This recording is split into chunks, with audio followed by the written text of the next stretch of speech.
Bonjour, je suis Gilles Lecuir, j'ai le plaisir, donc chargé d'études à l'Agence régionale de la biodiversité, j'ai le plaisir de vous accueillir au nom de l'ensemble de mes collègues et de nos partenaires réunis dans cette étude sur l'écologie des toitures végétalisées. Pour cette journée de restitution,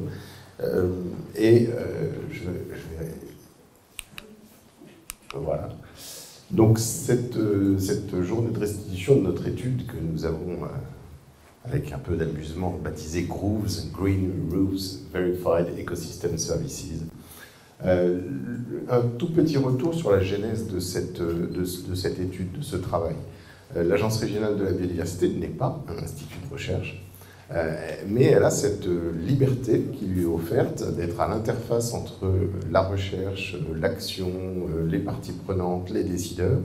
et elle s'est associée avec, pour le coup, des instituts de recherche, et je reviendrai sur l'ensemble des partenaires, avec des collectivités ou des structures privées, pour essayer de répondre à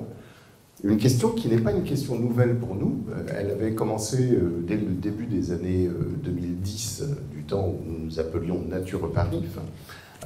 avec des premières interrogations sur ces toitures végétalisées qui commençaient à être présentées comme des atouts pour les bâtiments ou pour la ville. Et nous avions réalisé en 2011, avec l'Observatoire départemental de la biodiversité urbaine de Seine-Saint-Denis, le Muséum national d'histoire naturelle et Plantécité, le Centre d'ingénierie sur la nature en ville, une première plaquette, disons, une petite brochure d'état des lieux et de conseils. Ces conseils étaient donnés à dire d'experts, il y a eu ensuite des travaux scientifiques, donc réalisés, des thèses réalisées par notamment Frédéric Madre et Yann Douchard. J'ai vu Yann, je ne l'ai pas vu Frédéric, je ne sais pas s'il est là. S'il est là, il lève la main, Frédéric, il arrivera peut-être plus tard. Et donc là, les questions que nous nous posions à la suite de ces travaux de recherche, c'était: est-ce que les toits verts sont des habitats naturels pour le vivant dans le milieu urbain? Est-ce que ces habitats sont similaires à ce que l'on trouve au niveau du sol? Quel est l'effet de la typologie du toit, de l'âge, de la superficie, de l'intensité de l'entretien évidemment, du type de substrat, de sa profondeur, sur les fonctions écologiques et la biodiversité, qui, nous le lisons encore, étaient généralement affirmés comme apportant des bénéfices aux bâtiments, aux quartiers, de manière indifférenciée. Or, les travaux notamment de Yann Douchard montraient que si les toitures végétalisées rendent effectivement des services écosystémiques, elles ne les rendent pas tous en même temps, et c'est très dépendant du type de toiture, de sa végétation, de sa conception. Donc, Marc Marin reviendra sur l'échantillon, nos 36 toitures étudiées sur le périmètre de la métropole du Grand Paris, donc pendant 3 ans. Vous avez reçu ou trouvé une première brochure qui est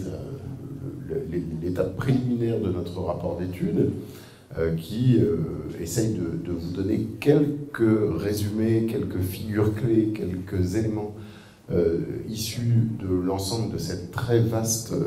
étude en termes de données collectées, mais ça n'est qu'un début, puisque d'abord nous allons l'enrichir aujourd'hui ensemble, et puis que l'ensemble des données que nous avons collectées est évidemment ouverte aux chercheurs et chercheuses qui voudraient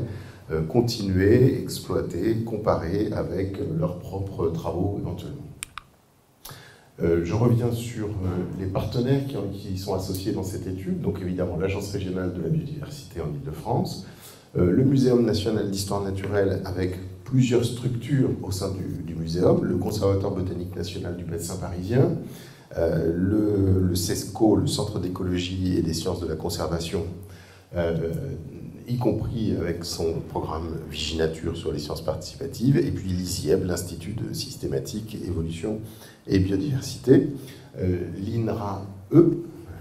l'INRA est issu de la fusion de l'INRA et de l'IRSTEA, l'Institut d'écologie et des sciences de l'environnement de Paris, le CEREMA, et puis l'OPI, associé avec Viginature dans le programme Speedball dont on vous parlera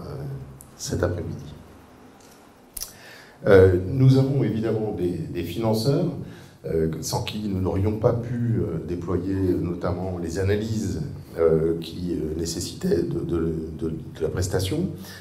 L'Agence de l'eau Seine-Normandie, la métropole du Grand Paris et bien évidemment la région Île-de-France qui est le premier financeur de l'Agence régionale de la biodiversité d'Île-de-France, et puis la Fondation Placopâtre, le Syndicat national du béton prêt à l'emploi, la DIVET et l'Union des entreprises du paysage, et puis les partenaires techniques qui nous ont accompagnés soit dans